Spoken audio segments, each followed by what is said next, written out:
Nasa probinsya siya kung ganun. Ganun na nga. Bigla kasi nagkaroon ng isang malaking problema sa Chongqing kagabi. Nagpaalam din siya na pupunta siya sa iba pang mga factory. Talaga?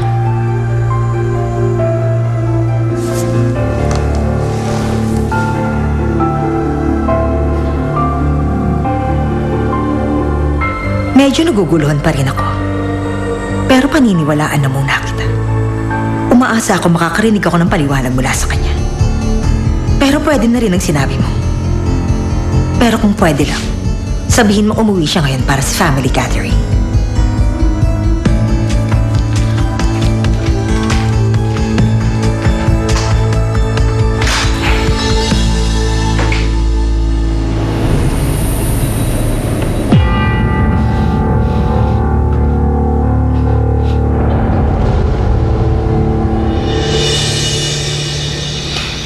Talaga?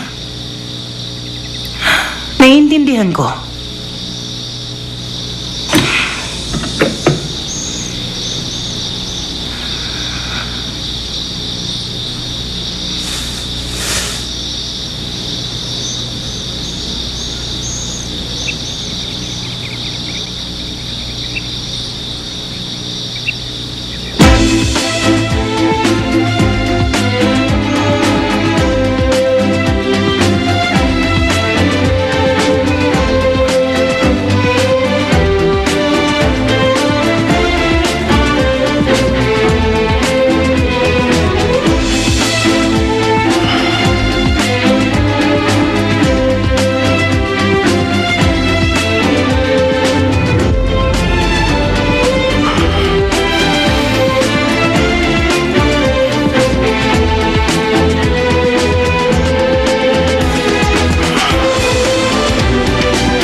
Jacob!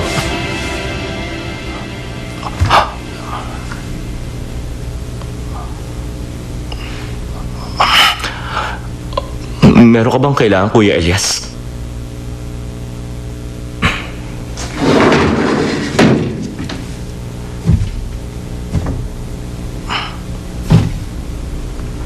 May problema ba kayong dalawa ni Takgo? Wala. Bakit? Bakit mo na itanong yan? Dahil napapansin ko na parang nag-iiwasan kayong dalawa. Wala kaming problema.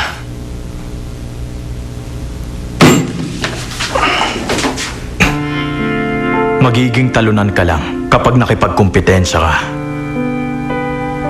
Kapag may kinuha ka sa iba, doble ang mawawala sa'yo. Ano ba talagang gusto mong sabihin? Si Takgo, hindi mo siya mapapandayan kahit anong gawin mo. Dahil iba siya. Walang pupuntahan ang pinaplano mo. Mapupuno lang ng galit at inggit ang puso mo.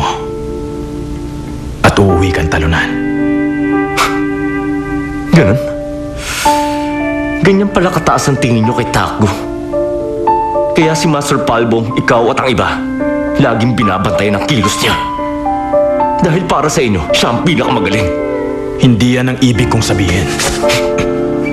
Makikita nyo, sisiguruhin kong babagsak ang Takgo na yan. Akala nyo ba, wala akong laban sa kanya? Ako mas magaling sa aming dalawa.